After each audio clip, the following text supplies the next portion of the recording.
السلام علیکم ورحمۃ اللہ تعالی وبرکاتہ۔ محترم ناظرین و سامعین، انشاءاللہ العظیم آج ہم سلسلہ چشتیہ کے ایک مشہور ولی اور اللہ کے مقدس بندے جن کو دنیا حضرت سیدنا نظام الدین اولیاء محبوب الہی کے نام سے یاد کرتی ہے، انشاءاللہ ان کا ہم تذکرہ کریں گے۔ سب سے اول بات میں آپ کو بتا دوں کہ یہ اولیاء اللہ کی جو جماعت ہے، پوری دنیا میں جہاں بھی یہ لوگ گئے ہیں، ان کے نقوش پاک کی بنیاد پر اس سرزمین کو تابناکی اور روشنی اللہ نے عطا فرمائی ہے، الحمدللہ ثم الحمدللہ۔ اسی طریقے سے حضرت سیدنا نظام الدین اولیاء رحمۃ اللہ تعالی علیہ محبوب الہی جن کو دنیا کہتی ہے، آپ کی پیدائش جو ہوتی ہے، آپ کی جو ولادت ہے، وہ 27 صفر المظفر 634 ہجری بروز چہار شنبہ یعنی بدھ کے روز آپ اتر پردیش کا، جو کہ ہندوستان کا ایک عظیم صوبہ ہے، وہاں پہ ایک جگہ ہے، ایک مقام ہے جس کو بدایوں شریف کے نام سے موسوم کیا جاتا ہے۔ آپ کی ولادت باسعادت وہیں پہ ہوتی ہے۔ میں آپ کے علم میں اضافہ کرتے ہوئے ایک بات کی وضاحت کر دوں کہ حضرت سیدنا محبوب الہی نظام الدین اولیاء رحمۃ اللہ تعالی علیہ کے جو والد بزرگوار تھے، جو آپ کے والد صاحب تھے، جن کا نام سید احمد تھا، وہ پیدائشی ولی تھے۔ اسی طریقے سے آپ کی جو ماں، جن کا نام حضرت بی بی زلیخا رحمۃ اللہ تعالی علیہ اللہ کی ولیہ تھیں، الحمدللہ ثم الحمدللہ۔ حضرت محبوب الہی نظام الدین اولیاء رحمۃ اللہ تعالی علیہ کا جو اصل نام تھا وہ محمد تھا، اور جو آپ کے القابات تھے نظام الدین اور محبوب الہی۔ آپ کے علم میں اضافہ کرتے ہوئے یہ بات میں آپ کو بتا دوں کہ حضرت سیدنا نظام الدین اولیاء رحمۃ اللہ تعالی علیہ محبوب الہی جو تھے، یہ نجیب الطرفین سید تھے، یعنی کہ ماں کی طرف سے بھی سید زادے تھے اور والد محترم کی طرف سے بھی آپ سید زادے تھے۔ حضرت سیدنا نظام الدین اولیاء رحمۃ اللہ تعالی علیہ جو آپ کی ابتدائی تعلیم ہوتی ہے، آپ نے جو علم کی شروعات کی، وہ ناظرہ قرآن جو مکمل کیا وہ اپنے محلے میں کیا۔ بعدہ بدایوں شریف میں ہی حضرت علامہ علاء الدین اصولی رحمۃ اللہ تعالی علیہ کی بارگاہ میں پہنچے اور زانو تلمذ طے کیے، اور ساتھ ہی ساتھ آپ نے بعض علوم کی تکمیل بھی انہی کی بارگاہ میں فرمائی، اور انہوں نے آپ کو باضابطہ طور پہ دستار بندی بھی عطا کی۔ اس کے بعد حضرت سیدنا نظام الدین اولیاء رحمۃ اللہ تعالی علیہ بدایوں شریف کے جو معزز علماء کرام تھے، ان کی بارگاہ میں، اور ساتھ ہی ساتھ دہلی کی سرزمین پر جو فن علم کے ماہرین تھے، ان کی بارگاہ میں پہنچ کر آپ نے علم کو حاصل کیا۔ اس کے بعد حضرت نظام الدین اولیاء رحمۃ اللہ تعالی علیہ کے زندگی کے اگر ہم باب کو دیکھتے ہیں تو آپ کی جو چاہ تھی وہ طلب علم تھا، آپ کا زہد و تقوی، آپ کا ورع، یہ بہت اعلیٰ تھا۔ آپ بہت بڑے متقی و پرہیزگار تھے، آپ ہمیشہ سچ کا ساتھ دیا کرتے تھے، جھوٹ سے بہت دور رہا کرتے تھے، لوگوں کی آپ امداد بھی کیا کرتے تھے، غریبوں کی آپ مدد بھی کیا کرتے تھے۔ ساتھ ہی ساتھ یہ کہ اگر آپ کی بارگاہ میں کوئی پہنچتا تھا کچھ چیز کی حاجت لے کر، تو آپ اس کی حاجت روائی بھی کیا کرتے تھے۔ ایک مرتبہ کا واقعہ ہے کہ حضرت نظام الدین اولیاء رحمۃ اللہ تعالی علیہ سے ایک شخص خواہ مخواہ دشمنی کر لیا۔ جب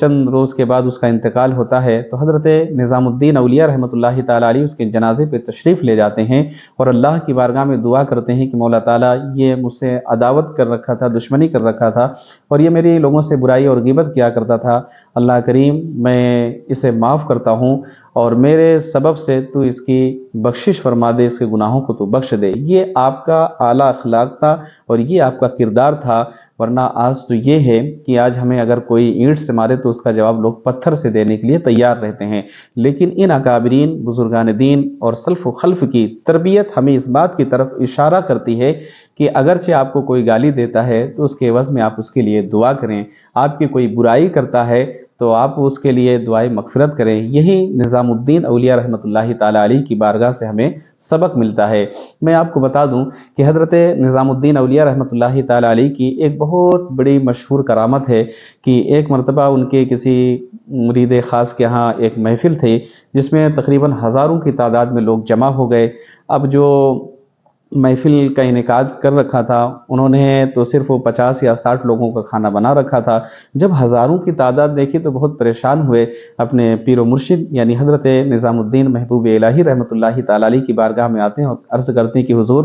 میں نے تو صرف 50 یا 60 لوگوں کا کھانے کا انتظام کیا ہے، یہاں تو ہزاروں کی تعداد میں جم گئے۔ تو حضرت نظام الدین محبوب الہی رحمۃ اللہ تعالی علیہ نے اپنے ایک خاص مرید کو بلایا اور یہ فرمایا کہ جتنے بھی لوگ ہیں ان کے آپ ہاتھ دھلوانے کا انتظام کرو، اور ساتھ ہی ساتھ دسترخوان لگاؤ اور 10-10 لوگوں کا ایک حلقہ بناؤ، اور سب کے جو دسترخوان ہے وہاں پہ روٹیوں کے 4-4 ٹکڑے کر کے رکھ دیے جائیں اور کھانے کے لیے کہہ دیا جائے۔ جیسے ہی مرید خاص نے سرکار محبوب الہی رحمۃ اللہ تعالی علیہ کی اس بات کو سنا، باہر نکلتے ہیں اور لوگوں کو یہ بتاتے ہیں کہ آئیے ہاتھ دھلیے، اور 10-10 لوگوں کا ایک حلقہ بناتے ہیں جس میں روٹیوں کے 4-4 ٹکڑے کر کے دسترخوان پہ رکھ دیے جاتے ہیں۔ بتاتے ہیں کہ جو 50 یا 60 لوگوں کو کھانا تھا، ہزاروں کی تعداد میں لوگوں نے پیٹ بھر کھایا اور بعدہ کچھ کھانا بچ بھی گیا تھا۔ یہ حضرت نظام الدین محبوب الہی رحمۃ اللہ تعالی علیہ کی ایک زندہ کرامت تھی، جو اللہ تبارک و تعالیٰ کے نیک بندے ہوتے ہیں، اللہ والے ہوتے ہیں، وہ اگر نگاہ اٹھا دیں تو ظاہر سی بات ہے لوگوں کی تقدیریں بدل جایا کرتی ہیں، اور وہ اللہ کی بارگاہ میں وہ مستجاب الدعوات ہوتے ہیں۔ وہ دعا کر دیں تو اللہ ان کی دعاؤں کو رد نہیں کر سکتا، کیونکہ رزاق جو ہے وہ خدا ہے، اور اپنے رزاق کی بارگاہ میں اگر محبوب الہی نظام الدین اولیاء رحمۃ اللہ تعالی علیہ دعا کر دیں تو وہ رزاق ہے، وہ اتنے رزق میں صرف 1000 ہی نہیں بلکہ پوری دنیا کو کھلا سکتا ہے۔ یہ ہمارا توکل اور اللہ پہ بھروسہ ہونا چاہیے، اور یہی اولیاء اللہ کی جماعت سے ہمیں سبق بھی ملتا ہے، درس بھی ملتا ہے۔ آخرکار سرکار نظام الدین اولیاء محبوب الہی رحمۃ اللہ تعالی علیہ جب تک آپ حیات میں رہے، دین و سنیت کی آپ خدمات انجام دیتے رہے، اپنے در سے اور اپنی بارگاہ سے لوگوں کو فیض پہنچاتے رہے۔ آخرکار 18 ربیع الاخر 725 ہجری بروز چہارشنبہ یعنی بدھ کے روز حضرت سیدنا نظام الدین اولیاء محبوب الہی رحمۃ اللہ تعالی علیہ اس دار فانی سے جاویدانی کی طرف رحلت فرما جاتے ہیں، یعنی کہ آپ کا وصال پرملال ہو جاتا ہے۔ آپ کی نماز جنازہ حضرت سیدنا ابو الفضل رکن الدین شاہ، جن کو دنیا رکن عالم سہروردی رحمۃ اللہ تعالی علیہ کے نام سے یاد کرتی ہے، انہوں نے آپ کی نماز جنازہ پڑھائی۔ ہزاروں کی تعداد میں آپ کے جو عاشقین کی جماعت تھی، آپ کے مریدین و متوسلین، آپ کے چاہنے والوں نے جنازے میں شرکت فرمائی۔ بعد دہلی کی مقدس زمین پر آپ کو تدفین کیا گیا۔ آج بھی آپ کا مزار جو اقدس ہے وہ ہزاروں گمگشتگان راہ کے لیے مینار رشد و ہدایت بنا ہوا ہے۔ آج بھی تمام لوگ اس بارگاہ کو پہنچتے ہیں اور اپنی دلی مراد کو لے کر حاضر ہوتے ہیں، اور اللہ تبارک و تعالیٰ اللہ کے اس نیک بندے کے صدقے طفیل ان کی حاجات کو پوری فرماتا ہے۔ اللہ تبارک و تعالیٰ کی بارگاہ میں دعا کرتا ہوں کہ مولا تعالیٰ ہم تمام کو حضرت نظام الدین اولیاء محبوب الہی رحمۃ اللہ تعالی علیہ کے روحانی فیوز و برکات سے مالا مال فرمائے۔ السلام علیکم ورحمۃ اللہ تعالی وبرکاتہ۔